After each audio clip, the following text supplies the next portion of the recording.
Let's talk a bit about the code requirements and best practices for residential battery installations. Residential batteries first gained mention in the Model Building Codes with the 2018 edition. That language is pretty brief.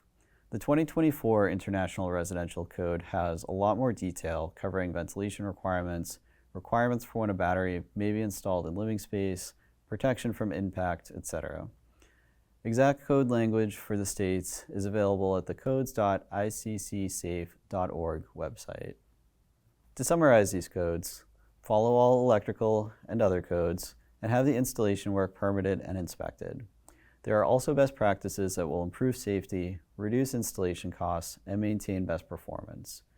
You'll want it to design to minimize expensive resource use, install in a safe, protected area, protect from water and big moving things like cars, provide ventilation as needed depending on the exact battery type, also provide heat and/or smoke detection devices, and ensure other fire safety measures such as drywall covering walls is present.